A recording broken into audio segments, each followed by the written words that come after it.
အမေတို့အဖေတို့ရဲ့မွေးကျွေးစုကိုဆက်တတ်ဖို့ရန်နှုတ်ဘိုးကိုကြည်အောင်ဆက်တတ်ဖို့ရန်ပစ္စည်းနဲ့ကျေးဇူးဆက်ခြင်းတွေလည်းသိအောင်ပြောကြားခဲ့ပြီးပါပြီတရားနဲ့ကျေးဇူးဆက်ခြင်းလည်းပဲဟောကြားခဲ့ပြီးပါပြီအရှင်သာရိပုတ္တရာမထေရမြတ်နဲ့ဘုရားရှင်တို့ရဲ့တရားဓမ္မနဲ့ကျေးဇူးဆက်တဲ့ဤတွေလည်းပြီးခဲ့ပြီးပါပြီမြတ်စွာဘုရားလက်ထက်တော်ကာလတုန်းကယဟန်တော်တစ်ပါးရဲ့ကျေးဇူးဆက်တဲ့ဤလေးကနာကြည့်ကြရအောင်ဘုန်းတော်၆ပါးသခင်ဘုရားရှင်ကိုတော်မြတ်သာဝတိပြင်မောစေတော်ရွှေကျောင်းမှာကင်းအောင်မွေလျော်သတင်းသုံးလို့နေတော်မူစဉ်ကာလတုန်းကပြိဿရဲ့ဘုရားပင်မှာသတင်းသုံးလုံးကလည်းစေတော်ရွှေကျောင်းတော်မှာရှင်တော်မြတ်ဘုရားသတင်းသုံးလို့နေတော်မူတဲ့အချိန်သာဝတိမြို့မှာ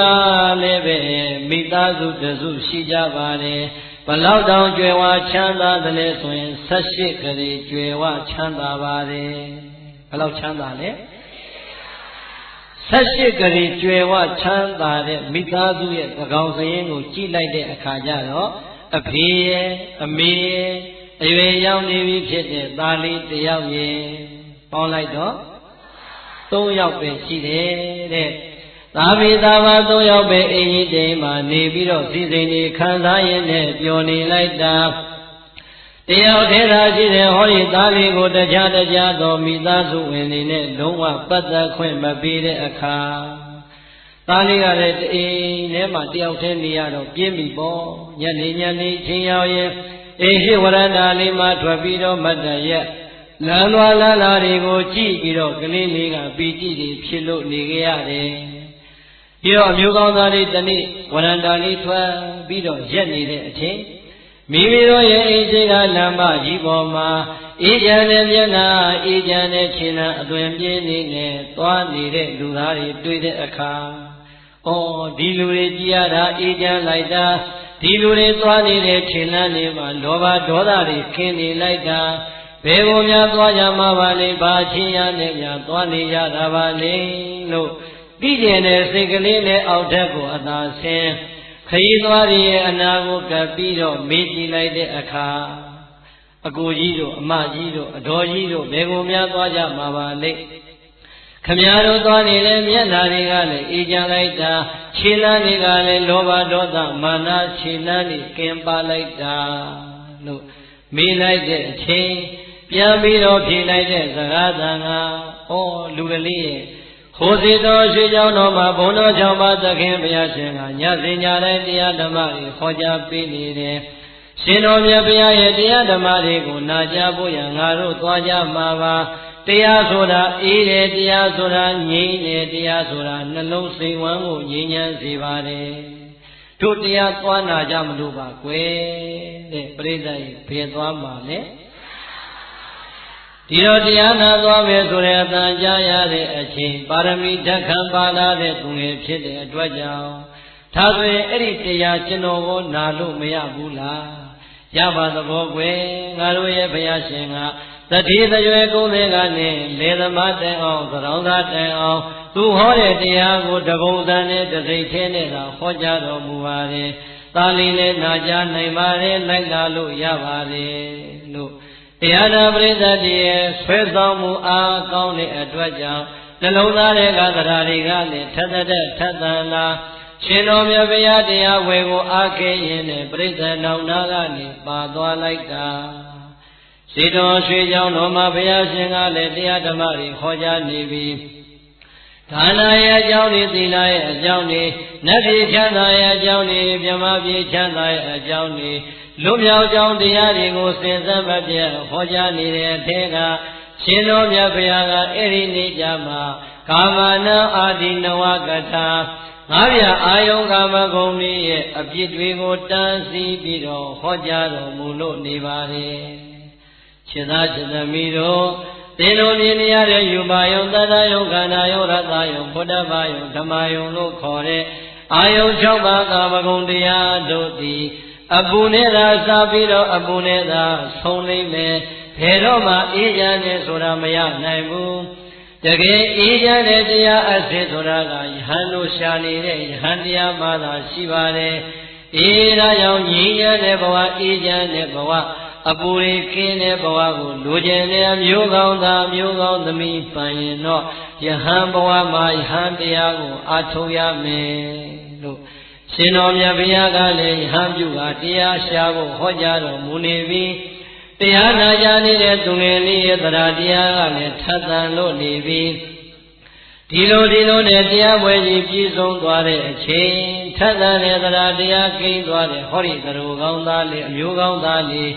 ရှင်တော်မြတ်ဘုရားရဲ့ထံတော်ဘာကိုချဉ်ကပ်သွားအိုးဘုန်းတော်ကြီးတော်မူသောမြတ်စွာဘုရားတပည့်တော်သည်အရှင်ဘုရားရဲ့သာသနာမှာဖန်ဝါနီမြတ်ကြသင်္ကန်းဆင်မြန်းလို့ရှင်ဟန်ပြုလိုပါတယ်တပည့်တော်ကိုယဟန်ပြုခွင့်ပေးသနာတော်မူပါလို့ယဟန်ပြုခွင့်တောင်းပါတယ်ဒီတော့မြတ်စွာဘုရားကအမျိုးကောင်းသားလေးကိုကြည့်ပြီးတော့ဟဲ့သားလေးငါဘုရားရဲ့သာသနာကိုဝင်လာကြမယ်မျိုးကောင်းသားမျိုးကောင်းသမီးမှန်ရဲ့သင်တို့ရဲ့မိဘနှစ်ပါးကကြီးကြီးပြူပြူနဲ့ခွင့်ပြုမှသာလည်းဟိုပေးခွင့်ရှိပါတယ်။အဲကြောင့်မင်းမိဘနှစ်ပါးကမင်းကိုသာသနာပေါင်းဝင်ဖို့ခွင့်ပေးလိုက်ပြီလား။ပြိဿရဲ့မိဘနှစ်ပါးကခွင့်ပေးလိုက်ပြီလား။အရှင်ဘုရားတပည့်တော်ရဲ့မိဘနှစ်ပါးကခွင့်ပေးဖို့နေသာသာအရှင်ဘုရားဓမ္မကိုတရားလာရောက်ပြီးတော့နာကြားတာတော့မှမသိကြရှာသေးပါဘူးဘုရား။ဤကွယ်ဒါဆိုရင်မင်းမိဘနှစ်ပါးထံမှာမင်းခွင့်သွားတောင်းလိုက်အောင်လို့ရှင်တော်မြတ်ဘုရားရဲ့ရွှေနှုတ်တော်ကမိန့်ကြားလိုက်တယ်ဆိုရင်ပဲမိမိရဲ့အိမ်ကိုအပြည့်လေးပြန်မိဘနှစ်ပါးရဲ့အထံမှာယူသေးစွာဥနှိမ့်ချပြီးတော့အဖေတို့အမေတို့ကျွန်တော်ဒီမြတ်စွာဘုရားရဲ့တရားကိုနာကြားခဲ့ရပြီးပါပြီလူပေါင်းမှာကျင်လျရတဲ့ကျွန်တော်တို့ရဲ့ဘဝငါးပြာအာယုကာမဂုဏ်နဲ့သာအချိန်ကုန်လို့နေကြပါတယ်ငါးပြာအာယုကာမဂုဏ်တရားတွေကပူလောင်လာပါတယ်ဒါကြောင့်အေးရတဲ့တရားကိုရှာဖွေခွင့်ရဖို့ရအတွက်ကျွန်တော်မြတ်စွာဘုရားရဲ့သာသနာမှာဝင်ပြီးတော့ယဟန်ပြုလိုပါတယ်ယဟန်ပြုခွင့်ပေးကြပါလို့မိဘနှစ်ပါးရဲ့ထံမှာခွင့်တောင်းလိုက်တဲ့အချိန်အသက်80ကျော်80တွင်ချင်းနှင်းဝင်ရောက်နေပြီဖြစ်တဲ့အမေအိုကြီးကအသားလေးကိုသိချာကြည့်ငါသားရဲ့မင်းမှုပြောရလေခြင်းတအိမ်လုံးမှာ80 80နာကန်နေ80နာကန်နေတဲ့အမေအဖေနားရီထိုင်မျက်စိတွေမုံသွားတွေကြိုခါတွေကိုင်းနေတဲ့ဒီလင်မယားနှစ်ယောက်ကိုမှမေတ္တာရင်ပြီးတော့မြတ်စွာဘုရားရဲ့သာသနာကိုဝင်သွားမင်းလို့ဆိုနေတယ်မင်းမို့လို့ပြောထွက်နေခြင်းကွယ်ငါသားရဲ့အမေပဲလို့မှခွင့်မပေးနိုင်ဘူးတဲ့ငါခွင့်မပေးနိုင်ဘူးသားရဲ့တဲ့အမေတို့ရဲ့အမျိုးကိုပြန်ပြီးတော့ကြည်လိုက်ပါအောင်တမျိုးလုံးတဆွေလုံးမှာငါသားလေးတယောက်သားလည်းလူပြေမှာခြံထားခဲ့ရမှာငါသားလေးဒီအမေတို့ရဲ့အညွတ်ဖြစ်တဲ့သားကလေးပါအမေတို့အမျိုးကိုဆက်လက်ရှင်းသန်ဖို့ဆိုတာငါသားလေးမှာပဲတာဝန်ရှိပါတယ်သားရဲ့အမေမျက်လုံးအစုံမြင်နေရပြီမယ်ငါသားမရှိရင်꿰နေသလိုပါပဲငါသားလေးရဲ့အမေရဲ့မျက်လုံးဆိုရင်လည်းငါသားလေးပါပဲအမေရဲ့အသေးနှလုံးဆိုရင်လည်းငါသားလေးပါပဲအမေရဲ့အသက်ဆိုရင်လည်းငါသားလေးပါပဲ꿰ဒါကြောင့်အမေပဲနည်းနဲ့မှခွင့်မပေးနိုင်ပါဘူး꿰အမေကဘလောက်ပဲသားကတောင်းဆိုခွင့်မပေးတဲ့အခါကျတော့လေသားလေးနဲ့စိတ်ကြည်ညင်းပြီးတော့ကြဲဗျာဒါဆိုရင်တော့သားကတော့နေလို့စားလို့လည်းရမှာမဟုတ်တော့ပါဘူးဆိုမြတ်စွာဘုရားရဲ့တရားတော်ကိုအာယုံပြုသတိရရင်မိဘနှစ်ပါးခွင့်မပြုတဲ့အတွက်ကြောင့်စိတ်ညစ်ခြင်းများစွာနဲ့အိယာထဲမှာဝင်လည်လိုက်တာ9 ရက်လုံးလုံးထမင်းလည်းထမစားဘူးရေလည်းမတောက်ဘူးအယုတ်ဆုံးကျင်ကြီးကျင်ငယ်တော့မစွန့်တော့ဘူးတဲ့ဒီတော့အဖိုးကြီးကတတိထားပြီးတော့ကြည်လာတယ်ရှင်မငါတို့မှ2 ယောက်ပေါင်းပြေးကြည့်မှသားဆိုလို့ဒီ1 ယောက်ပဲရှိတာငါတို့တိမ်လုံးမှာယရနာဆိုတော့ဒီသားလေး1 ယောက်သာရှိတယ်ဒီသားလေးသာဟောဒီလောကကြီးရဲ့ကနေသေဆုံးသွားရင်တော့ငါတို့ယူကြုံမရဖြစ်လို့ငါတို့ပါလိုက်သေးကြရလိမ့်မယ်ထင်တယ်မင်းမတင်းပါနဲ့တော့ကွာသူဆန္ဒအတိုင်းယဟန်ပြုခွင့်သာပေးလိုက်ပါတော့ယဟန်ဘဝမှာရှိနေရင်တော့မှငါတို့ယဟန်လေးဘဝနဲ့သားလေးကိုမြင်တွေ့ရအောင်မယ်ဒီလိုသာမင်းတင်ထားရင်တော့မင်းသားလေးကဆန္ဒပြလို့အစာငတ်ခံလို့အသေးခံလိမ့်မယ်ထင်တယ် အဖိုးကြီးကနားချမှအဖွားကြီးကလည်းသဘောပေါက်ပြီးတော့ခေတ်သားသားလာမင်းဒီလိုကြီးတော့မနေတဲ့ကွယ်သမင်းစားပါဟဲ့ရေတောက်ပါဟဲ့မင်းဖြစ်ခြင်းနဲ့ယဟန်ဘဝကိုအမေကလည်းခွင်ပေးပါပြီမင်းအဖေကလည်းကြည်ကြည်နက်နက်နဲ့ခွင်ပေးလိုက်ပါပြီငါသားလေးသာသနာပေါင်းကိုဝင်ခွင့်ရပါပြီလို့အမေကြီးရဲ့နှုတ်ခလည်းခွင့်ပြုချက်လည်းပေးလိုက်ရောပြိဿကြီးအာရပါရနဲ့ဒုံဆိုင်ကြီးဇေတော်ကြောင့်တော့ကခန္ဓာကိုယ်ရိတ်တိုက်ကိုဝင်ရှင်တော်မြတ်ဗျာရဲ့ခြေတော်ရင်မှာရှင်တော်မြတ်ဗျာကိုရိုသေစွာဥနှိမ့်ချလို့လျှောက်ထားလိုက်ပြီးဘုန်းတော်ကြည်တော်မူသောမြတ်စွာဘုရား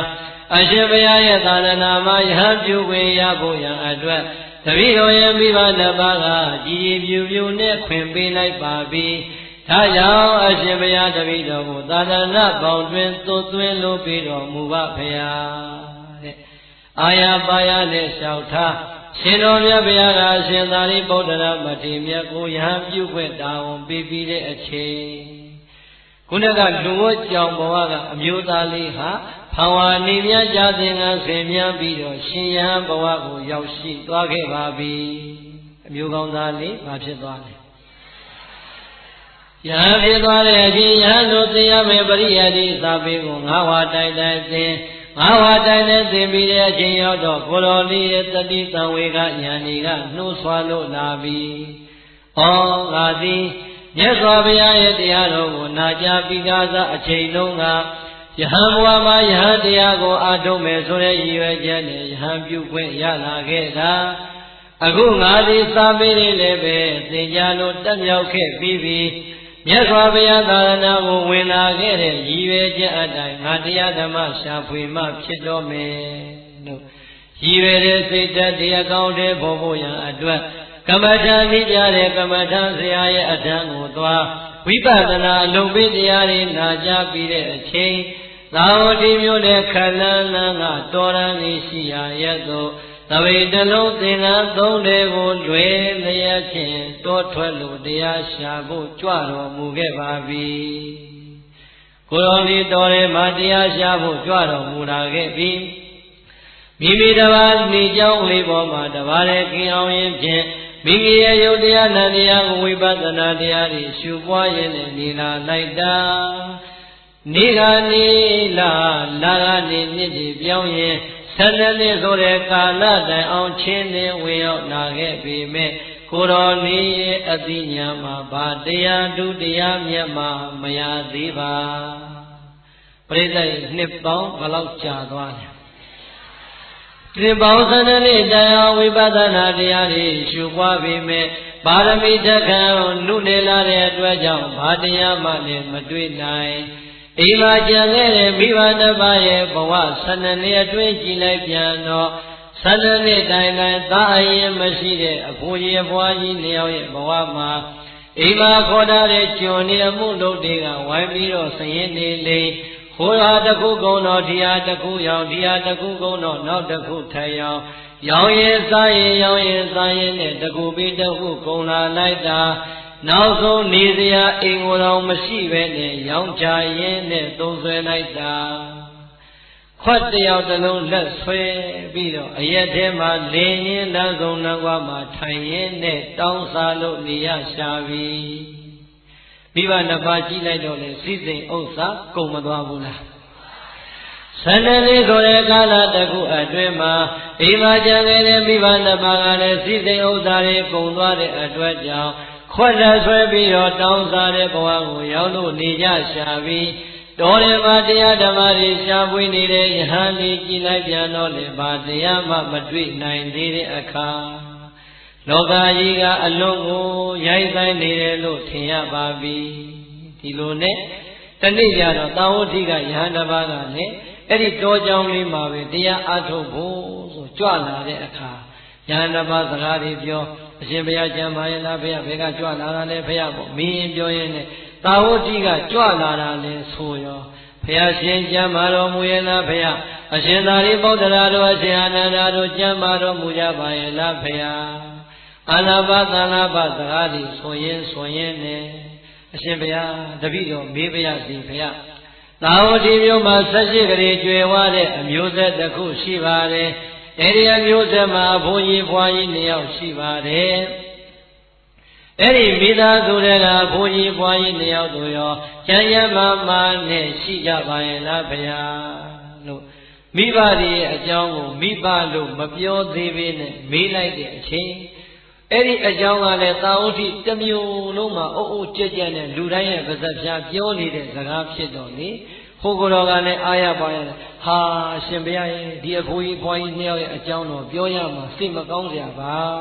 တဲ့ဟာရှင်ဘုရားပြောပါဦးဘုရားဘာလို့များဖြစ်လို့လဲရှင်ဘုရားဒီအဖိုးကြီးဘွားကြီး2ယောက်မှာသားလေး1ယောက်ရှိတယ်လို့တော့တပည့်တော်တို့ကြားဘူးတယ်မြင်တော့မမြင်ဘူးဘုရားအဲဒီသားတွေကလည်းသာသနာ့ဘောင်ဝင်ပြီးတော့တော်ထွက်သွားတယ်လို့ကြားတယ်အိမ်မှာကျွန်နေအမှုလုပ်တွေနဲ့ထားခဲ့ကြတယ်မိဘ2ပါးရဲ့ဘဝကလည်းအိမ်မှာရှိရတဲ့ကျွန်နေအမှုလုပ်တွေကဝိုင်းပြီးတော့စင်းနေလေစီးသိတွေအကုန်လုံးပြောင်းအောင်ဝိုင်းပြီးတော့ဖယ်လိုက်ကြတာအခုဗျာဘုန်းကြီးဘွားကြီးရဲ့ဘဝဟာမဝရည်စာလေးစားပြီးတော့နန်းပြီးမှခွက်ဆွဲတောင်းစားနေရတယ်ကိုတော်ဆိုတော့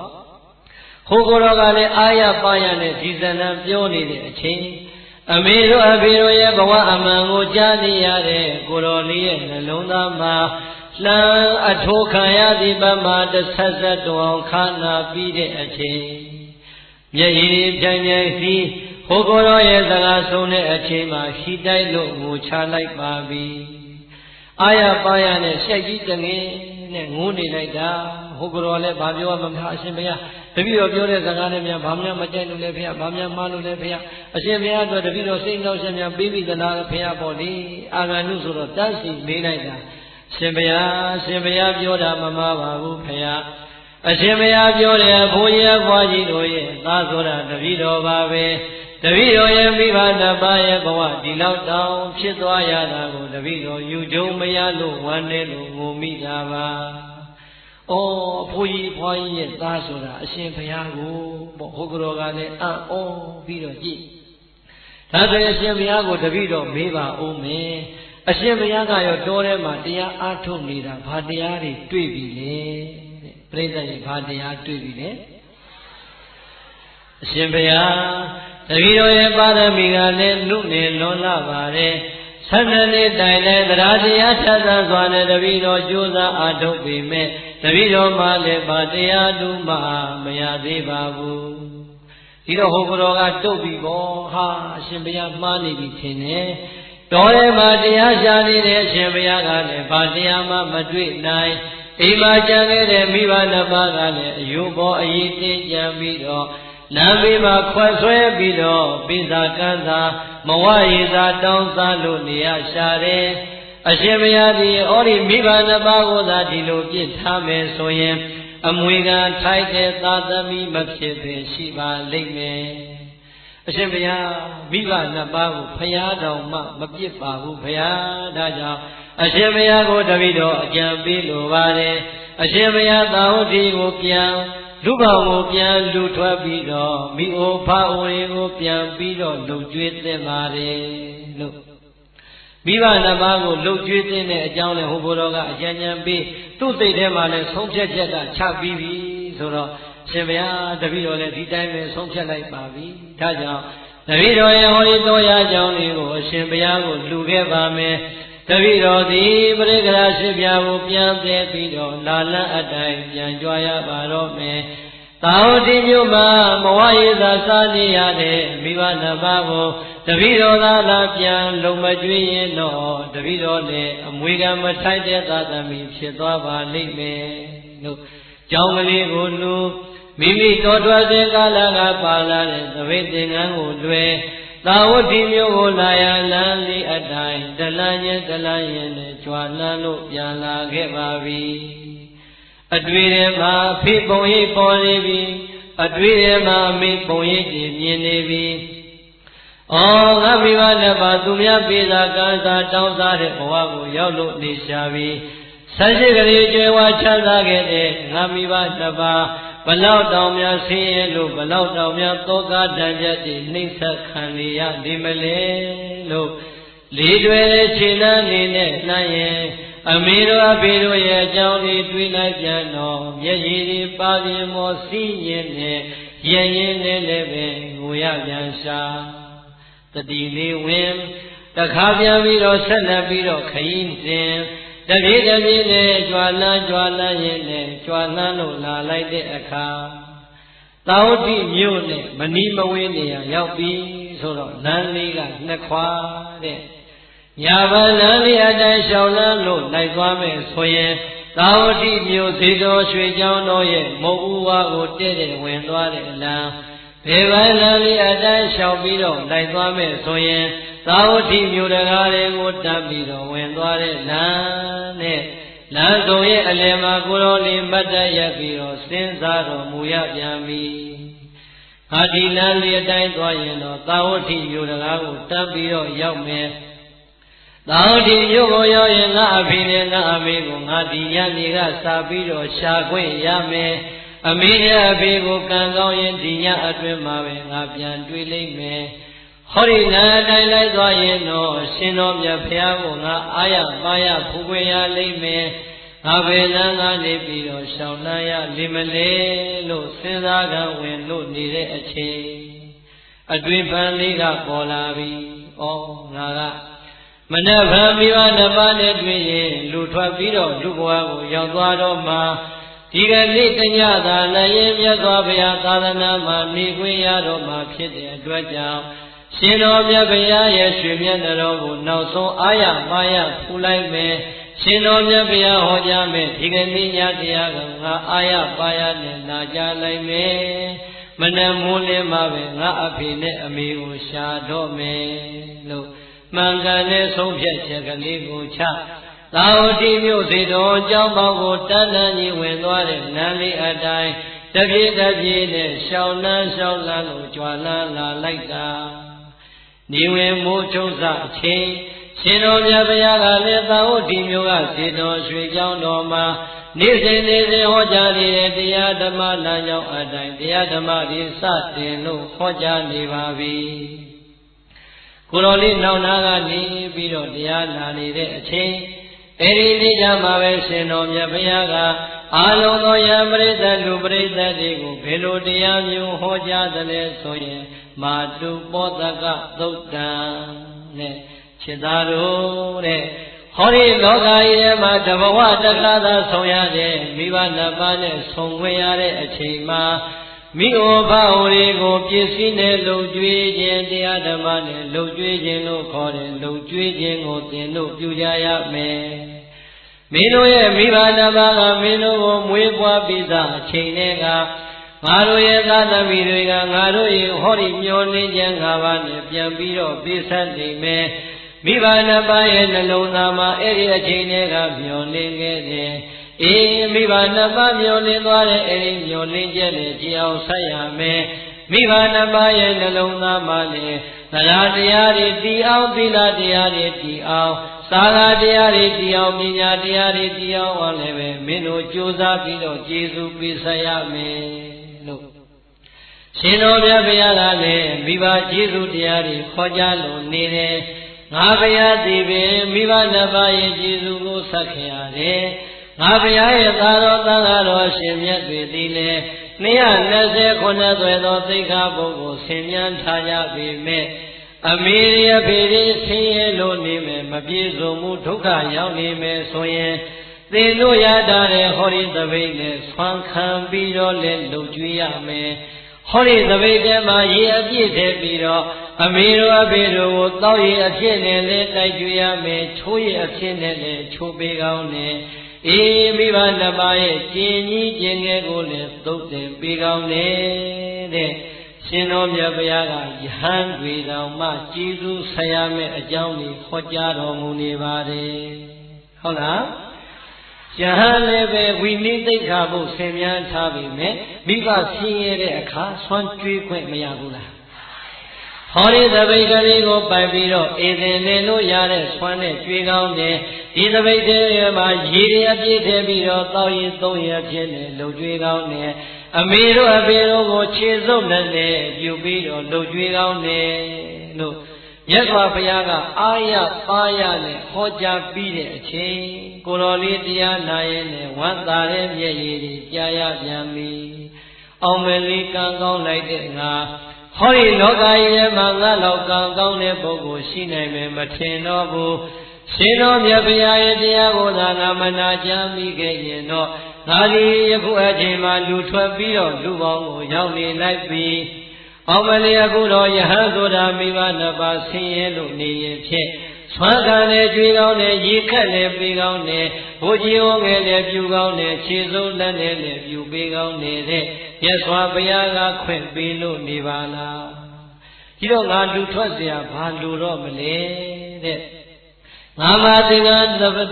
ပိတ်ပရိက္ခရာတွေအပိုင်ရှိတယ်ငါနေတိုင်းမိဘနှစ်ပါးကိုဆွမ်းခံလို့လှုပ်ကြွေးတော့မယ်လို့ဆုံးဖြတ်ချက်တွေခိုင်ခိုင်ချတရားလုံးဝမ်းသာဝမ်းနဲ့စိတ်တွေနဲ့အိတ်လို့မပြောမိုးတော့ရောင်ဤလျာကြီးအချိန်ရောက်ပြီဆိုတဲ့အခါကျတော့ဇေတော်ကြောင့်ပေါင်းကသမ္မာလေးမှသပိတ်ကလေးကိုအသာချိတ်သင်္ကန်းလေးကိုတပ်ပင်သပိတ်ကလေးကိုအသာလွယ်သာဝတိမျိုးထဲမှာအာယုစွမ်းခံကြွားဖို့ရာကြွားပြင်ဆင်ပြီးတဲ့အချိန်ကိုတော်လေးဒုတိယအချိန်ရပ်ပြီးတော့စဉ်းစားရပြန်ပြီအာတိအမေတော်အဖေတို့ကိုအရင်သွားပြီးတော့တွေ့အောင်ရှာရရင်ကောင်းလေမလားဒါမှမဟုတ်ရင်ဟောဒီတပိတ်ထဲမှာယာကုစွမ်းပူပူလေးတွေရအောင်အလူခံရင်ကောင်းလေမလားအေးမိဘဆိုတာသာသမီကပါလာတဲ့လက်ဆောင်ပစ္စည်းကိုတွေ့ရမြင်ရရင်တန်ဖိုးမရှိပင်မရှိညာတော့လည်းပဲငါသားကြီးကသိတယ်လိုက်တာလိမ္မာလိုက်တာငါသမီးတွေကသိတယ်လိုက်တာလိမ္မာလိုက်တာလို့ပြောတတ်ကြတယ်လို့ငါကြားဘူးတယ်ဒီတော့ငါမိဘနှစ်ပါးနဲ့ငါတွေ့ရင်ငါမှပေးစရာလက်ဆောင်ဆိုလို့ဟောဒီသပိတ်ထဲမှာအလူခံလို့ရလာတဲ့ယာကုပူပူလေးသာပါမယ်အေးဒါကြောင့်ငါဒီသပိတ်ထဲမှာယာကုပူပူလေးပြည့်အောင်အရင်အလူခံလိုက်မယ်လို့ဆုံးဖြတ်ချက်တွေခိုင်ခိုင်မာမာချသာဝတိမျိုးကအာယုစွမ်းလောလို့တဲ့အိမ်လေးကိုတိမ်ဝင်တိမ်ထွက်နဲ့ယာကုစွမ်းနေအလူခံသပိတ်အနာကြီးလေးနဲ့ပြည့်ပြီဆိုတဲ့အချိန်သပိတ်လေးကိုအသာဖုံးကျိုးကလေးကိုအသာစီးပြီးတော့ကိုတော်လေးချမ်းရစီစီနဲ့ဆောင်းတွင်ကာလဒီမှာလမ်းမရဲ့အလယ်မှာမတ်တရက်ပြီးတော့အမေနဲ့အဖေရှာပုံတော်ဖွင့်ရတော့မယ်ရပြီအမေတို့အဖေတို့ကိုတွေ့ရင်ကြွေးဖို့ရအတွက်ယာကုပူပူလေးကတော့ငါမှရနေပြီအမေနဲ့အဖေဘယ်နေရာမှာရှိနိုင်မလဲစဉ်းစားရင်လည်းငါရှာရတော့မယ်။အော်ငါမိဘတွေကအိမ်လေးရောက်လိုက်ပြီးနေစရာအိမ်ပိုင်လည်းမရှိတော့ဘူးဆိုရင်ယခုလိုချမ်းသာစိတ္တိကာလကြီးမှာတော့တေချာပေါင်းရှိနိုင်တာကအရေးကလေးတွေရှိနေတဲ့ဇယက်အိုဇယက်ပြက်တွေမှာကျောင်းဟိုကျောင်းပြက်ဒီမှာတော့ငါမိဘနှစ်ပါးတေချာပေါင်းရှိနိုင်လိမ့်မယ်ထင်တယ်။ဒီတော့ငါကျောင်းအိုကျောင်းပြက်ဇယက်အိုဇယက်ပြက်ဒီမှာအရင်ရှာတာကောင်းတယ်တဲ့ခန္ဓာကငါကျောင်းအိုကြီးရှိတဲ့နေရာကိုသုတ်ချင်လေးတင်ပြီးတော့လှမ်းတပြည့်တပြည့်မိလာတဲ့အချိန်မှာတထိန်လေးခုန်နေတဲ့ရင်လေးကိုအသာဖိကျောင်းကြီးရဲ့အောက်မှာအမေနဲ့အဖေများရှိနေမလားမျက်လုံးလေးကလေးကလေးနဲ့အာရပါရနဲ့ဝင်ပြီးတော့ရှာဩကျောင်းအောင်မှာတော့မရှိဘူးအဘောဓကသစ္စာကြောင့်တွေကဆွေးနေပြီမဲ့လူတယောက်နှစ်ယောက်တော့တက်လို့နေလို့ရသေးတယ်ထင်တယ်ငါအဖေနဲ့ငါအမေအပေါ်တက်ကသစ္စာဘုံအဆွေတွေဘေးမှာများခွေးခွေးလေးအိတ်နေမလားဆိုတဲ့အထင်နဲ့ကျောင်းကြီးရဲ့အပေါ်ကိုမဝုံမရဲနဲ့တက်ပြီးတော့ကြည်ပြန်ကျောင်းပေါ်မှာသာနှက်သွားပြီမဲ့အမေနဲ့ဖေးရဲ့အိမ်အောင်ကိုမတွေ့ရပြန်တပြေးတပြေးနဲ့အောက်ဘဝသားဆင်းအတွေ့ထဲမှာဝမ်းနေတဲ့စိတ်အားငယ်တဲ့စိတ်ကလေးကဝင်လာပြီ။အော်ငါအဖေနဲ့ငါအမေတကယ်ဆိုရင်ဟောဒီလိုနေရာမျိုးမှာရှိရမှာအခုတော့ဒီလိုနေရာမျိုးတွေတနေရာဝင်တနေရာထွက်ရှာတာတော့မှမတွေ့ဘူးဆိုရင်တော့အော်ငါမိဘနှစ်ပါးဖိုးကောတော်ကြွမလာခင်တော့ငါတော့လူပြေမှာအသက်ထင်ရှားရှိသေးတယ်ထင်တယ်လူပြေမှာအသက်ထင်ရှားမှအခုအချိန်ရှိကြပါတော့မလားကွယ်လွန်များသွားကြပြီလားမသိဘူးတဲ့အိမ်မရပိုင်မရှိတဲ့ပုဂ္ဂိုလ်တွေနေကြတဲ့ဒီနေရာမျိုးမှာအဖေနဲ့အမေမရှိဘူးဆိုရင်ငါပဲလိုနေရာကိုရှာရရင်ကောင်းပြီမလဲလို့အတွေ့အကြုံကိုချေရပြန်ရှာပြီ စိတ်ကူးထဲမှာတွေးရပြန်ပြီဩငါမိကနှစ်ပါးကဘလောက်ပင်ဆင်းရဲသွားတယ်ဘလောက်ပင်စားစရာနေစရာမရှိဘူးလို့ဆိုတော်ညာလေအသက်တွေကြည့်လိုက်တော့80နာကပ်နေတဲ့အရွယ်ကြီးတွေဖြစ်နေပြီတကယ်အနည်းဆုံးရှိနိုင်တာကငါတို့သာဝိသဘာတွေပျော်ပျော်ကြီးနေခဲ့တဲ့ငါတို့ရဲ့ရက်ွက်ထဲမှာရှိနိုင်တယ်ငါတို့ရက်ွက်ကသစ်ပင်ကြီးတွေရဲ့အောက်မှာရှိနိုင်တယ်ဇယအိုဇယပြတ်တွေနားမှာရှိနိုင်တယ်လို့မိမိတို့နေခဲ့တဲ့ရက်ွက်တွေလမ်းတွေကိုစိတ်ထဲမှာပြန်အာယုံပြုတ်ပြီးတော့သာဝိသဘာပျော်ပျော်နေခဲ့တဲ့ရက်ွက်လေးရှိရာကိုအတွေ့လေးတွေနဲ့တပြေးတပြေးနဲ့ကြွာလန်းလို့သွားရပြန်ပြီနေနေကလည်းတည်ရင်နဲ့ကြာနေပြီမိုးလျော်စောကြီးမှာတပါးရဲ့နှင်းမုံကြမှာရှာဖွေနေတဲ့ကိုတော်လေးလူရိပ်လူရောက်တော့မတွေ့ပြန်တော့အာငယ်တဲ့စိတ်တွေကဝင်လာဝမ်းနေတဲ့စိတ်တွေကရင်ထဲမှာမခံနိုင်တဲ့အချိန်မျက်ရည်တွေကလည်းပါပြင်းမောတသွင်းသွင်းစီးရင်တဲ့ကိုတော်လေးရှောင်းနှံ့ရင်နဲ့ရှာလာလိုက်တာလမ်းကုန်လမ်းခွလေးတစ်ခုကိုလှမ်းပြီးကြည့်လိုက်တော့လူနှစ်ယောက်ငုတ်တုတ်ထိုင်းနေတဲ့အသွင်ပြင်လေးလည်းမြင်ရောကိုတော်လေးအတက်သွားတယ်အောင်မလေးမနက်ခင်းဆိုရင်ငါတယောက်တည်းတမန်လုံးရှာနေလိုက်တာလူလိတ်လူရောက်တော့မှမတွေ့ရတဲ့ငါဘဝခဏလည်းမတော့လူရောက်နှစ်ယောက်တော့တွေ့နေပြီဖရာသညာမှာလိုငါပြီးနဲ့ငါအမိဖြစ်လိုက်ပါတော့တဲ့အမြင်အာယုန်ထဲမှာပေါ်လာတဲ့လူရိပ်ရှိရာကိုအာရပါရနဲ့လှမ်းသွက်သွက်လက်လက်နဲ့လှမ်းလှမ်းလာတဲ့ခြေလမ်းတွေသည်တပြေးတပြေးနဲ့လူလုံးကွဲတဲ့နေရာကိုရောက်လာလေခြေလမ်းတွေကလှေးနေလာလေတပြေးတပြေးနဲ့နီးလာလေခြေလမ်းတွေကနှေးလာလေအသွင်အပြင်ကြီးထင်ရှားလာပြီဆိုတော့ဖြစ်မှဖြစ်ရလေငါအဖေနဲ့ငါအမေပါလားအမေရဲ့အသားရည်တွေကလည်းအယိုးပေါ်အရင်တင်တဲ့အသွင်ဖြစ်နေပြီဝတ်ထားတဲ့ဓမင်းကြီးကြည်လိုက်ပြန်တော့လည်းပဲနွမ်းရီလိုကြည်မွနေပြီဟောဟိုဘနာမှာမြင်နေရတဲ့အဖေကြီးလိုက်ပြန်တော့လေတောင်ဝေးလေးကိုထောင်မိပြီးတော့မလဲအောင်ငုတ်တို့ထိုင်နေရရှာပြီဩသားကြီးရဲ့ပြင်မမိတဲ့ကံမဟုတ်ပေမဲ့ပြစ်ထားမိတဲ့ကံကြီးရောက်ငါအဖေနဲ့ငါအမေဒီလိုဖြစ်သွားရလေခြင်းဆိုတဲ့အတွေ့တွေကနှိမ့်ဆက်လာတဲ့အခါခြေလမ်းနဲ့ရှေ့မလန်းနိုင်တော့ဘူးတဲ့အသွင်ပြင်းနေသိချမြင်ရလေခြေလမ်းနဲ့တုံဆိုင်လေတပြေးတပြေးနဲ့တလှမ်းလောက်နေရာရောက်ပြီဆိုတော့ကိုတော်လေးနှုတ်ကလည်းပဲအမေလို့လည်းအာရပါရနဲ့အတန်ထွက်ပြီးတော့မခေါ်နိုင်အဖေလို့လည်းအာရပါရနဲ့အတန်ထွက်ပြီးတော့မခေါ်နိုင်ခြေလမ်းတွေကလည်းရှေ့မတိုးနိုင်ဝမ်းနေတဲ့စိတ်တွေနဲ့ဘလောင်ဆိုးပြီးတော့ကြောက်ရွံ့ကြီးပမာမိဘနှစ်ပါးနဲ့တလန်အကွာလေးမှာရက်နေတဲ့အခါအဖိုးကြီးကကိုတော်လေးမဝဝိတဝါဒကြည့်ပြီးတော့ဟဲ့ရှင်မဒီကနေ့မှထူးထူးဆန်းဆန်းဟဲ့ငါတို့ရှိမှကိုတော်လေးကဆွမ်းလာရက်နေတယ်ဒီမနဲ့တမနဲ့လုံးငါတို့တောင်းနေတာဘာတစ်ခုမှမရသေးဘူးဒါရောက်ကိုတော်လေးအနာကိုသွားပြီးတော့ခတော်စွမ်းအဖြစ်နဲ့ရှိခိုးလိုက်ဆမ်းပါတော့ကြဒီကိုတော်လေးနောက်အိမ်ကြီးကနောက်မှလှူမာတွေမရဘဲနေလိမ့်မယ်ကွာမင်းခတော်ပြီးတော့ရှောက်လိုက်ဆမ်းပါတဲ့အဖေအတန်းကတုံလုံးရင်းနဲ့အမေကိုခိုင်းနေပြီ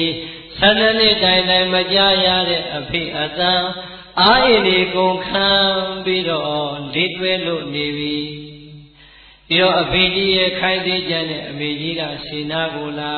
ကိုတော်လေးကိုဥသုံးကြီးညိုညိုသေးသေးနဲ့ဥချပြီးတဲ့အချိန်အရှင်ဘုရားတပည့်တော်တို့ဇနီးမောင်နှံဟောဒီနေရာမှာဒီမနဲ့တောင်းခံနေတာဘာတကူမှလောက်တရားမရသေးပါဘူးဖေဟာဒါကြောင့်တပည့်တော်ရိုးရိုးသေးသေးနဲ့ကြော့တဲ့ဟောဒီကြော့ချင်းသုံးခြင်းကိုပဲကြော့သွမ်းအဖြစ်နဲ့အရှင်ဘုရားအလူခံရှေ့ကိုဆက်လက်လို့ကြွတော်မူပါတော့ဖေဟာတဲ့12နှစ်တိုင်တိုင်ခွဲခွာကြရတဲ့အမေအသံကြားရပြန်တော်လေ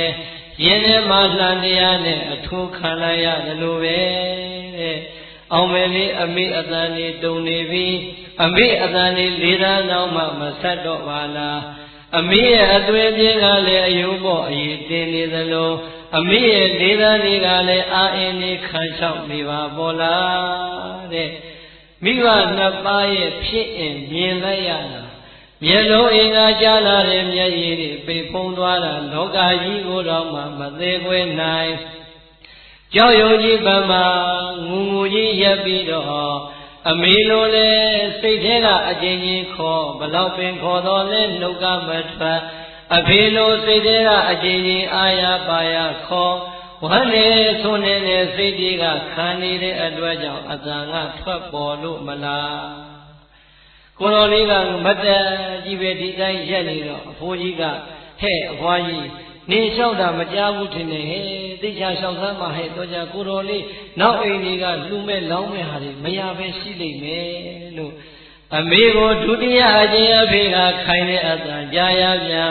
အမေကဒုတိယအကျင့်ရှိခိုးကြတော်လို့လျှောက်ထားပြန်အမေကိုတတိယအကျင့်အဖေကခိုင်းတဲ့အတန်ကိုကြားရပြန်အမေကလျှောက်တဲ့အတန်တတိယအကျင့်ကြားရပြန်အကျဉ်းကြီးလန်နဲ့ထိုးခံရတယ်လို့သောကားကြီးရင်ထဲမှာပူငူငူကြီးရရင်နဲ့ကိုတော်လေးနှုတ်ကအတန်မထွက်နိုင်တဲ့အခါသွေးကစကားပြောလာပြီတဲ့အဖိုးကြီးရဲ့အသိစိတ်ထဲမှာသွေးကလှုပ်ဆော်လာပြီတန်တော့မိမရဲ့လွန်ခဲ့တဲ့12နှစ်တုန်းကငါတို့အိမ်ကနေထွက်သွားတယ်ငါတို့ရဲ့သားလေးသာဝတိမျိုးကိုပြန်လာတဲ့အချိန်အသွေးအကြီးပြောင်းနေတဲ့ငါတို့ကိုမမှတ်မိလို့များဝတ္တဝါနဲ့ရက်လို့နေတာလားကွယ်မင်းကိုယ်တော်လေးအနာကိုကပ်ပြီးတော့တေချာကြည့်စမ်းပါဦးဒုသားလေးများဖြစ်နေမလားတဲ့အဖိုးကြီးကလည်းသွေးကစကားပြောလာတဲ့အချိန်အဖွားကြီးကလည်းဖြစ်နိုင်တာပေါ့ဖြစ်နိုင်တာပေါ့ကျမတို့သားကြီးဖြစ်ကိုဖြစ်နိုင်တာပေါ့ရဲ့လို့နှုတ်ကတဖွားဖွားနဲ့ပြောဆိုမျက်လုံးအိမ်မှာကပ်နေတဲ့ချင်းကျော်လေးတွေကိုလက်ကလေးနဲ့အသာပေါ်သာယံလေးရဲ့မျက်နာနာကိုအနာကပ်ပြီးတော့ဖူးတွေ့ကြည်ယိုလိုက်တဲ့အချိန်ကိုတော်လေးရဲ့လက်အမေရဲ့နွမ်းနွမ်းရည်ရည်နဲ့လက်ကလေးကိုအသာကိုင်းအမေဟုတ်ပါတယ်အမေရဲ့အမေတို့ရဲ့သားကြီးမှအမေသားကြီးအစ်စ်ပါအမေတို့ရဲ့ဖြစ်ရင်ကိုမြင်ရတာသားရင်ထဲမှာဘယ်လိုမှမခံစားနိုင်လို့နှုတ်ကအမေလို့ဘယ်လိုမှအတန်ထွက်အောင်သာမခေါ်နိုင်ခဲ့ပါဘူးအမေအဖေတို့အချင်းချင်းရင်းနေတာအော်ခေါ်နေပေမဲ့ဆိုနေကြီးကွယ်နေတဲ့သားအတွက်ဘယ်လိုမှအတန်ထွက်အောင်မခေါ်နိုင်လို့ဒီတိုင်းပဲရက်လို့နေရပါတယ်အမေလို့အာရပါရနဲ့အမေလက်ကလေးဆုပ်ကန်ပြီးတော့ပြောလိုက်တဲ့အချိန်အဖိုးကြီးကလည်းအသာလေးမျောလင်းချက်နဲ့မော့ကြည့်နေတဲ့အချိန်အဖွားကြီးကအောင်းနဲ့နောက်ကိုပြန်လှည့်အမလီအဖေကြီးရဲ့မြန်မြန်လာစမ်းမှာတော်ထင်းတဲ့အတိုင်းပဲတော်သားကြီးမှာတော်သားကြီးအစ်စ်ပါကျမတို့ရဲ့သားကြီးမှာကျမတို့ရဲ့သားကြီးအစ်စ်ပါတော်လို့နောက်ကိုလည်းလှည့်ပြောရောအဖိုးကြီးခမလေးမတ်တက်တောင်မရနိုင်ဘူးလေးဘက်ထောက်အာရပါရနဲ့ပြေးလာသာယံလေးရဲ့ညာဘက်ခြေသလုံးကိုအာရပါရနဲ့ဖပ်ပြီးတော့ဆုပ်ကိုင်းပြန်လာပြီငါတို့ရဲ့သားကြီးပြန်လာပြီလောကကြီးရဲ့မှာထီးကျန်တဲ့ဘဝလေးအတွက်ငါတို့ဒီကနေ့ကုံဆုံးခဲ့ပြီတဲ့အာရပါရနဲ့ပြောပြီးတော့သာယံတော်နဲ့ပြန်တွေ့ရလို့ဝမ်းသာလုံးလို့ကြလာတဲ့မျက်ရည်တွေအဖေရဲ့မျက်လုံးကကြားလာတဲ့မျက်ရည်တွေကသာယံလေးရဲ့ညာဘက်ခြေကုံပေါ်မှာတပေါက်ချင်းနဲ့စီးကြလို့နေပြီတပြေးနဲ့အမေကလည်းခွေလေးနဲ့အောက်ကိုကျလာပြီသာယံလေးရဲ့ဘယ်ဘက်ခြေလုံးကိုအာရပါရဆုပ်ကိုင်းနှုတ်ကလည်းမပိကလာနဲ့စကားတွေတဖွာဖွာပြောရင်းနဲ့ငိုညည်းလို့နေလိုက်တာအမေရဲ့မျက်လုံးကကြားလာတဲ့မျက်ရည်တွေကလည်းသာယာလေးရဲ့ဘယ်ဘက်ခြေကုံပေါ်မှာတပေါက်ချင်းနဲ့ကြာဆင်းလို့နေပြီအမေတို့အဖေတို့ရဲ့ဖြစ်အင်ကိုမြင်ရလို့ယူယုံမရစွာဝမ်းနဲ့ခံစားနေရတဲ့သာယာလေးရဲ့မျက်လုံးအင်္ဂါမျက်ရည်တွေကလည်းအမေတို့အဖေတို့ရဲ့ကြောကုံပေါ်မှာတပေါက်ချင်းနဲ့စီးဆင်းလို့ငိုနေလိုက်ကြတာအချင်းအတော်ကြောင့်ပဲတဲ့သာမိသာဖတွေဝါသာလွန်ကြတဲ့မျက်ရည်နဲ့ငိုလို့နေရရှာတယ်ဝ ဝမ်းနေလို့လို့ကြတဲ့မျက်ရည်လေးနဲ့အငုံမဆုံးပဲနဲ့ငိုလို့နေရရှာတယ်အချိန်တန်ကြပြီဆိုတော့ယဟန်လေးကတတိဝင်လာမိမိရဲ့လက်ကလေးညာဘက်လက်ကလေးကိုအောက်ကသာလျှောအဖေရဲ့လက်မောင်းပြောပြောအီးအီးလေးကိုအသာလေးမှတင်အဖေထပါတော့ဘယ်ဘက်လက်ကလေးကိုအောက်ကသာလျှောအမေရဲ့ဘယ်ဘက်ပခုံးလေးကိုအသာပုတ်ပြီးတော့အမေကိုအသာလေးမတ်တက်ရဖို့တတိပေးလိုက်တဲ့အခါသာမိသားပါရီမတ်တက်ရလို့မျက်နာရင်ဆုံရပြန်ပြီအဖေကလည်းသားရဲ့ညာဘက်လက်မောင်းကြီးကိုအာရပါရနဲ့ဆုပ်ကိုင်အမေကလည်းသားရဲ့ဘယ်ဘက်လက်မောင်းကြီးကိုအာရပါရနဲ့ဆုပ်ကိုင်အောင်မလီအဖေတို့အမေတို့ကလည်းဦးမင်းသွားလိုက်တာငါသားကြီးကဖြစ်ဖြူဖြူပွေးပွေးကြီးပဲအရင်တိုင်းပဲဟဲ့ဆိုပြီးတော့သားကြီးကြည်ပြီးတော့ပြောနေလိုက်ကြတာတဲ့ပြောနေတဲ့စကားတွေထဲမှာဝမ်းနေတဲ့အသံတွေပါလာပြန်ပြီ။အော်ငါသား12နှစ်တိုင်တိုင်တော်ထဲမှာတရားရှာတာသားလူချင်းနဲ့တရားတွေတွေ့ခဲ့ပြီပေါ့ဝမ်းသာလိုက်တာသားရဲ့ငါသားကြီးကတော့တော်ထဲမှာတရားရှာလို့တရားတွေ့လို့ပြန်လာပြီအိမ်မှာကြံခဲ့တဲ့အဖေတို့ဘဝကြည်လိုက်ပြန်တော့ငါသားကြီးအတွက်တော်ရကြောင်းလေးတစ်ကြောင်းတော့မှဆောက်လှူနိုင်တဲ့ဘဝကိုမရှိတော့ဘူးအဖေစိတ်မကောင်းလိုက်တာသားရဲ့ငါသားကိုတကယ်ဆိုရင်အဖေတို့ကြောင်းလေးတစ်ကြောင်းတော့ဆောက်ပေးနိုင်ရမှာပေါ့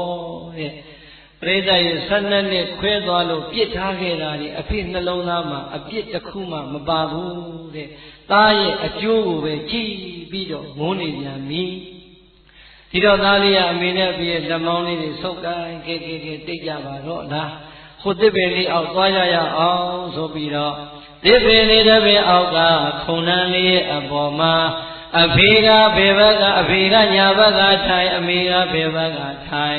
သားရန်လေးကအလေကထိုင်အာရပါရတဲ့စကားတွေဖောင်ပွဲပြောပြီးတဲ့အချိန်အမေတို့အဖေတို့ဘာအားငယ်စရာလိုတော့တယ်လေ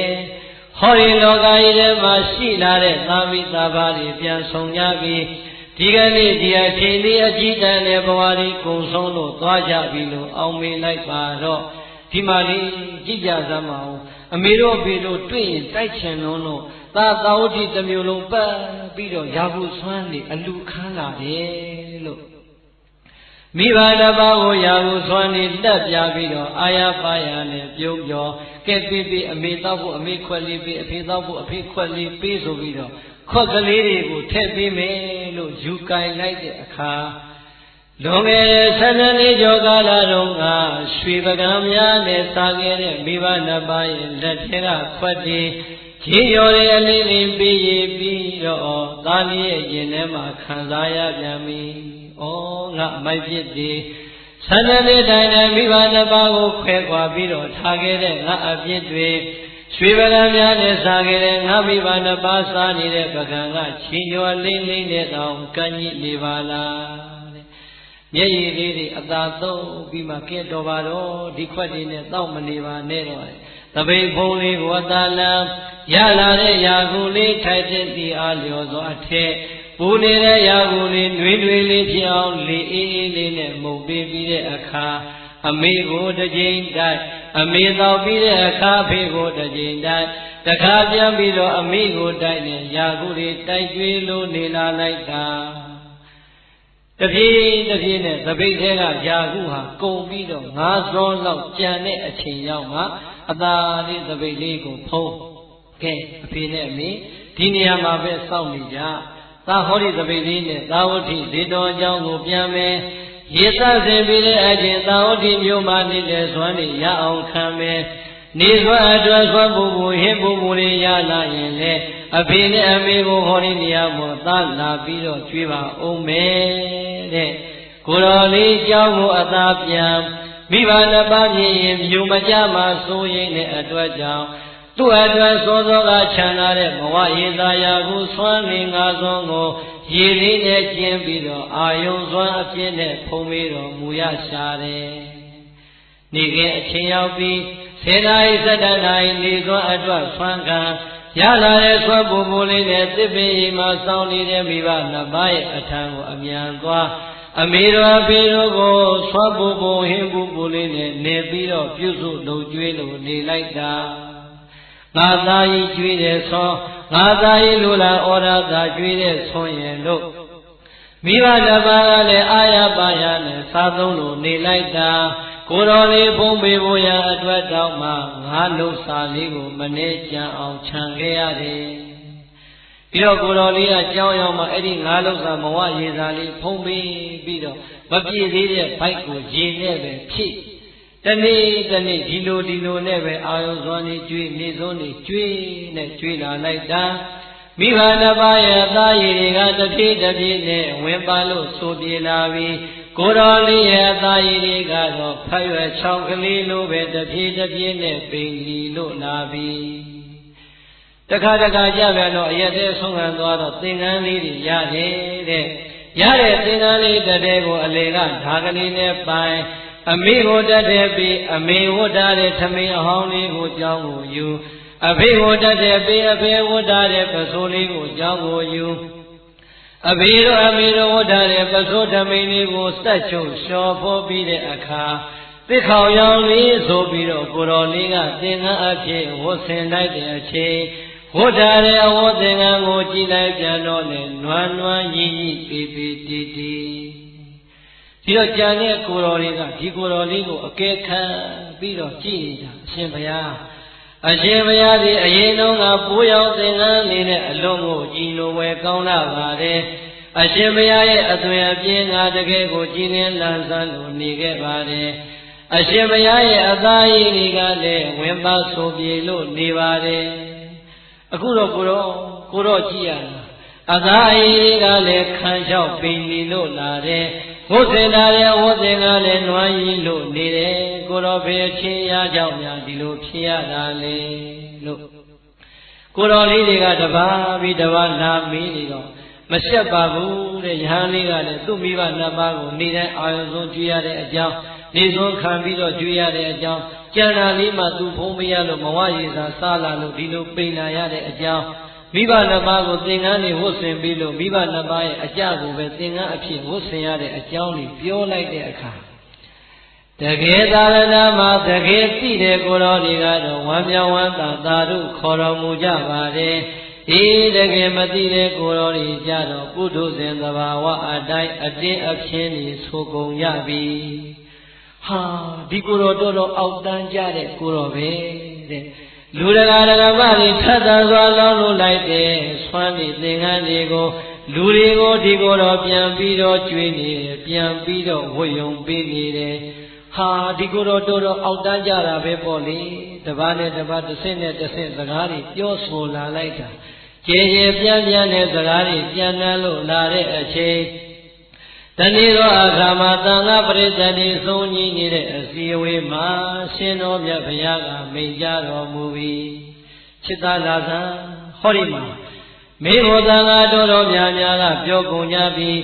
မင်းဒီလူတရားဓမ္မတွေထပ်သန်သွားတရားနဲ့လူလန်းလိုက်တဲ့ထွန်းနေသင်္ကန်းတွေကို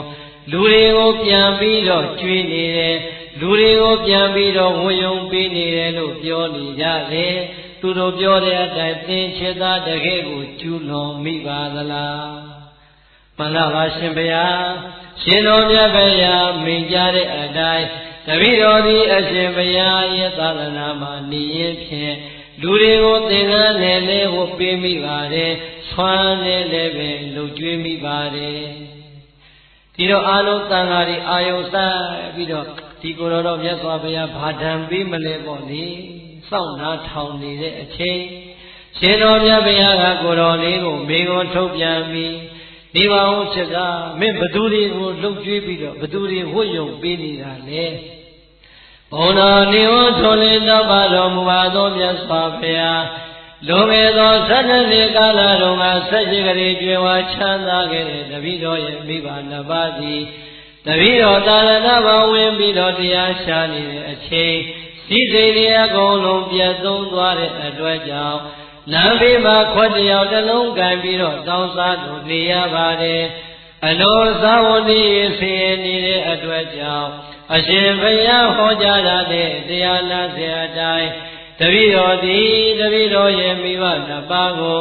နေ့စဉ်နေ့တိုင်းအာယုံစွမ်းနေစွမ်းများနဲ့အလူခန်းလို့ကြွေးမိပါတယ်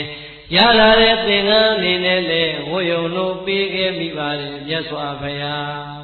တဲ့ဒီတော့ကိုတော်လေးကိုဘာအမိန့်ချမလဲလို့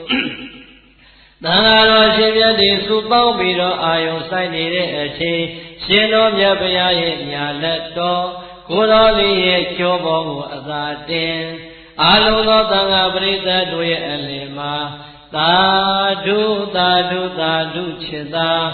တေရှင်သာဒီငါဘုရားနုတေကာလတုန်းကကျင့်စဉ်အတိုင်းတသွေမတိန်လိုက်လာကျင့်သုံးခဲ့တဲ့ငါသားတော်ကြီးပိသပါပြီတဲ့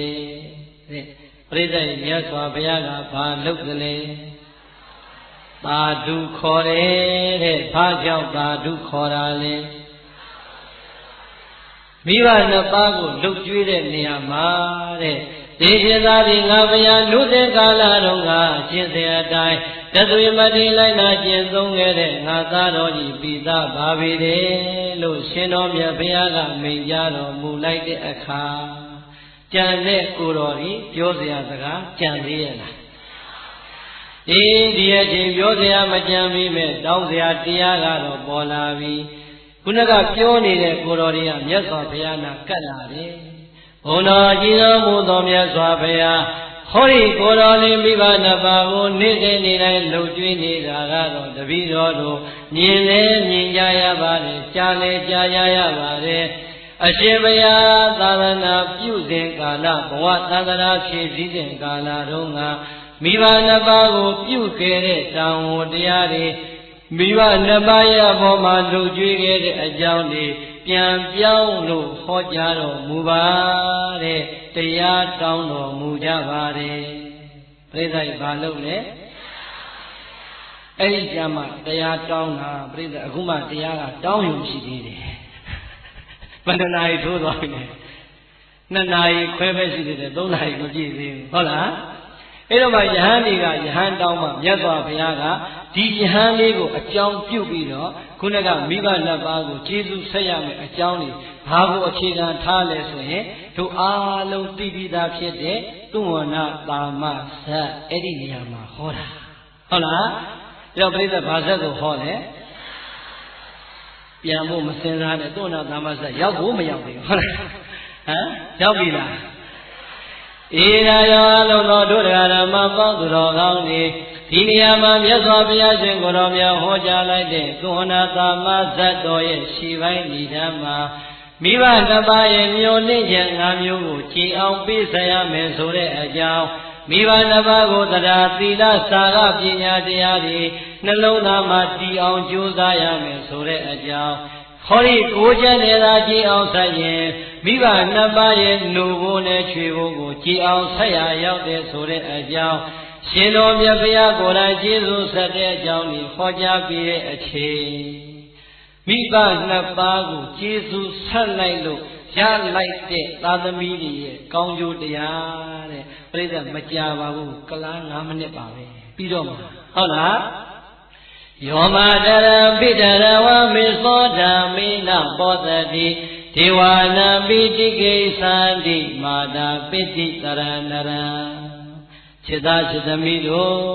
ဟောဒီလောကမှာရှိကြတဲ့သာကောင်းယရဏသမီးလေးမာတို့သည်မိမိရဲ့မိဘနှစ်ပါးကိုပြည့်စည်ဓမ္မနှစ်ဌာနနဲ့သာလှုပ်ကြွေးလိုက်ကြမယ်ဆိုရင်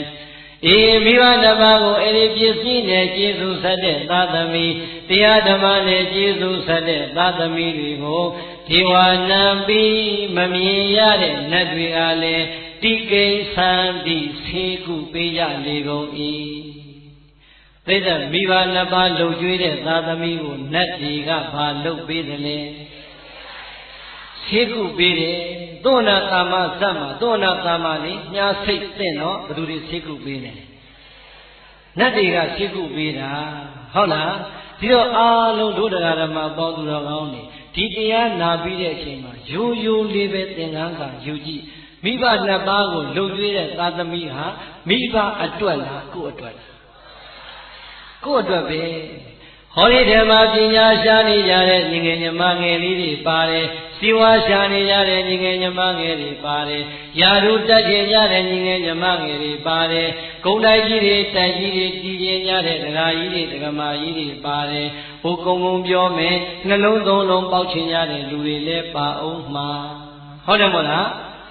ဘသူစီမတောင်းမနေနဲ့ဘယ်နဲ့မှတင်းမနေနဲ့အဲ့ဒီကောင်းကျိုးတွေတကယ်လိုချင်နေဆိုရင်အိမ်ဦးနဲ့အစ်စ်ဖြစ်တဲ့ကျေးဇူးအရှိဆုံးမိဘနှစ်ပါးကိုသာလှုပ်ကြွေးဖျားပေးထားပြီးသားဟုတ်တယ်မို့လားမိဘနှစ်ပါးကိုသာတကယ်ပစ္စည်းဓမ္မနှစ်ဌာနနဲ့ဆက်ကြမယ်ဆိုရင်မမြင်နိုင်တဲ့အိမ်ဆောင်နဲ့ကိုယ်ဆောင်နဲ့သာသနာဆောင်နဲ့ကိုကြီးကျော်မနေလေးမကြအကုန်လုံးကဒီသားသမီးတွေကိုစောင့်ရှောက်ရတယ်လှုပ်ကြွေးရတယ်ဟိုကုံကုံပြောမယ်သူတို့ကတော့ပြန်ပြီးတော့ဥချရတယ်ဟုတ်လားခုတော့အိမ်ဦးနဲ့ဖြစ်တဲ့မိဘနှစ်ပါးကျတော့ကျွေးပေါ်မရဘဲနဲ့ဟိုမစားနိုင်တဲ့မနှဲလေးပဲကျုပ်ကိုအပြတ်မခံဘူးတင်လုပ်နေတာဟုတ်လားအဲ့ဒီကျုပ်ကိုအမေတော်ကျွေးတိုင်းအမေသမင်းတက်နဲ့ကောင်းကောင်းမစားရဘူးလားရိုးရိုးလေးကိုအထမ်းလုပ်နေတာဟုတ်တယ်မို့လားဒါနံပါတ်1ကောင်းကျိုးဟောဒီလောကမှာမိဘနှစ်ပါးကိုလှုပ်ကြွေးတဲ့သာသမီတွေစာမေဝဲအောင်ရင်သလားအောင်မယ်စီဝါရေးတက်ချင်သလားတက်မယ်ယာတုတက်ချင်သလားတက်မယ်ဘာမှရရမချင်းနဲ့အဲ့ဒါအကောင်းဆုံးရရပဲဟုတ်လားအမေသားဖြစ်နေ promotion လိုချင်နေပြီမေတ္တာပို့ပေးပါဆိုကို့အဖေနဲ့ကို့အမေရှင်းမှာပဲထမင်းလေးကိုတန်တန်လေးကောင်းကောင်းလေးထည့်ကျွေးပြီးဆူတောင်းတာမှာအကောင်းဆုံးပဲဟုတ်တယ်မို့လားဒေဝနာမိနတ်တွေကလည်းတိကိသံတိဖေမယအောင်ဆေးကု၍ပြတတ်ပါပေ၏ဆေးကုတယ်ဆိုတာယောဂပြောက်အောင်ကုတာမဟုတ်ဘူးလားအခုဆင်းရဲတဲ့ယောဂတွေမစုံဘူးလားအောင်မလီနတ်တွေကကုပေးလိမ့်မယ်အမေနဲ့ဖေတာလှုပ်ကြွေးဟုတ်လားဣဒေဝနာပတ္တသတိပစ္ဆာတကေပမောတတိဣဒာဟောဒီပြစ္ဆုတ်ပလောကလူဘဝမှာနေနေတဲ့အချိန်မှလည်းပဲပန္တိတော်ကြောင်းကျိုးသိမြင်ပညာရှင်ဖြစ်တဲ့သူတော်စင်တွေကပသန္တန်ဒီလိမ္မာလိုက်တဲ့သားလေးတွေသမီးလေးတွေတော်လိုက်တဲ့သားလေးတွေသမီးလိုက်တွေကျမ်းမာကြပါစေချမ်းသာကြပါစေအထက်တန်းကြတဲ့ဘဝကိုရကြပါစေလို့ပညာရှိတွေကလည်းချီးမွမ်းကြပါတယ်တဲ့ပြိဿရဲ့ပညာရှိတွေဟာလူမိုက်တွေချီးမွမ်းတာမလို့ခြင်းနဲ့ပညာရှိချီးမွမ်းတာတယောက်ရရင်တော်ပြီဟုတ်လားလူမိုက်တရားချီးမွမ်းတာမပြောနဲ့သူတော်ကောင်းတယောက်ချီးမွမ်းရင်ပြောစရာမကောင်းဘူးလားအခုဒီကိုယ်တော်လေးသံဃာပရိသတ်အလယ်မှာမြတ်စွာဘုရားကကြောတော်ကိုလက်တော်လေးပုတ်ပြီးတော့သာဓုအခေါ်ခံရတာဘယ်လောက်အားကြဖို့ကောင်းလဲဟုတ်တယ်မို့လားဟောဒီဘဝကပစ္စာဓမ္မလောကနောက်ဘဝရောက်ပြန်တော့လည်းပဲပမောတတိနတ်ပြည်6ရွာဗြဟ္မာမကျွင်းခပိဩသောအလုံးစုံသောကောင်းမြတ်သောသူဂတိဘုံဘဝသို့ဝမ်းမြောက်ဝမ်းသာဖြစ်ရပါ၏ဟောသေသွားရင်လည်းပဲတဲ့နတ်ပြည်ဗြဟ္မာပြည်ဆုမတောင်းနဲ့ရောက်ပြီးသားပဲဟုတ်လားလူဖြစ်ရင်ဖြစ်မယ်နတ်ဖြစ်ရင်ဖြစ်မယ်ဗြဟ္မာဖြစ်ရင်ဖြစ်မယ်ငရေတိရစ္ဆာန်ပြိတာသူရကင်းဘယ်တော့မှမရောက်နိုင်တော့ပါဘူးတဲ့ဒါကြောင့်အပေပိတ်ခြင်းနေဆိုရင်လည်းပဲမိဘနှစ်ပါးကိုလှုပ်ကြွေးပါဘဝချမ်းသာကိုလိုချင်နေဆိုရင်လည်းမိဘနှစ်ပါးကိုပဲလှုပ်ကြွေးပါတမလွန်မှာဆင်းရဲတဲ့ချမ်းသာကိုလိုချင်နေဆိုရင်လည်းမိဘနှစ်ပါးကိုလှုပ်ကြွေးပါဟုတ်တယ်မဟုတ်လားဣဒာပိသောပလောကဤလူဘဝ၌လည်းပဲဗန္ဒီလောဘုရားအစရှိသောသူတော်ကောင်းသူမြတ်လောင်းတို့ကကောင်းပါပြီစွာကောင်းပြီစွာတော်ပါပြီစွာတော်ပြီစွာလိမ္မာလိုက်တဲ့သားကောင်းလိမ္မာသမီးရတနာလေးရည်လို့ပသသံဒီကောင်းစွာမသွေးချီးမွမ်းကြပါပေကုန်၏ပစ္စာဒီဘဝကသိဆုံးလို့နောက်ဘဝရောက်ကြပြန်တော့လေပမောတတိတပြေ6ရွာဗြဟ္မာမကျွင်းခပိဩသောလုံးစုံသောကောင်းမြတ်သောဘုံဘဝဘုံဌာနသို့ကောင်းစွာမသွေရောက်ရပါပေသောတည်း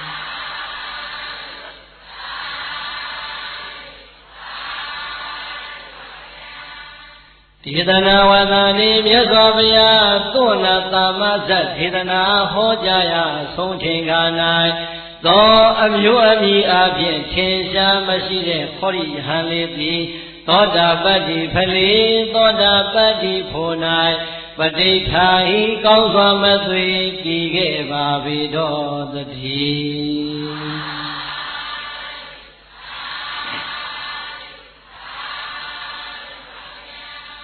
ရိသတ်တရားဆုံးသွားတော့ကိုတော်လေးပဲအဆင့်ရောက်သွားပြီလေခုနကဘဝပါရမီနုခဲ့ပြီမဲ့အခုမြတ်စွာဘုရားရှိမှနာကြားရဲ့ရှုပွားလိုက်တာစောစောကပါရမီကုသိုလ်တွေကပေါင်းစပ်လိုက်တော့သောတာပန်ရောဖြစ်မသွားဘူးလားကဲပရိသတ်ကိုတော်လေးကောင်းကျိုးရသွားသလားဆိုးကျိုးရသွားလားဒီတော့မိဘနှစ်ပါးကိုလှုပ်ကြွေးတာဟာမိဘနှစ်ပါးချမ်းသာဖို့လားကိုချမ်းသာဖို့လားအကြောင်းရှိတော့အကျိုးပေါ်ကိုချမ်းသာတော့မိဘနှစ်ပါးရောမချမ်းသာဘူးလားအဲ့ဒါပဲဒါကြောင့်အာလုံးတော်တို့တရားဓမ္မပေါင်းသူတော်ကောင်းတွေကိုဒီကနေ့ဟောကြားလိုက်တဲ့တရားဏိဂုံးတက်လို့ရလိုက်ပါပြီနော်မိဘနှစ်ပါးရဲ့မျှော်လင့်ချက်၅ပါးကိုကြည်အောင်ဆက်နိုင်ပါစေမိဘနှစ်ပါးနှလုံးသားမှာသီလသမာသီလတရားသီလစာကပညာတရားတွေကြည်အောင်ကျေးဇူးဆက်လို့ပေးနိုင်ပါစေအရှင်သာရိပုတ္တရာဘုရားရှင်တို့ကဲ့သို့ဓမ္မနဲ့ကျေးဇူးဆက်နိုင်ပါစေဒီကိုယ်တော်လေးကဲ့သို့မိဘနှစ်ပါးကိုဆွမ်းခံကြွေးပြီးတော့လှုပ်ကြွေးရင်းနဲ့ကျေးဇူးဆက်နိုင်ကြပါစေကျေးဇူးဆက်နိုင်ကြကုန်၏ဖြစ်၍ဟောဒီကိုယ်တော်လေးဘဝချမ်းသာသန္တရာချမ်းသာရသွားသလိုပဲအာလုံးသောတို့တရားဓမ္မပေါင်းသူတော်ကောင်းတို့လည်းပဲအစင်တန်းမြင်တဲ့ဘဝအထက်တန်းကြတဲ့ဘဝမှာမျက်နှာပန်းလှကြကုန်၍ကောင်းစွာမသွေးဝမ်းမြောက်နိုင်ကြပါစေကုန်သတည်း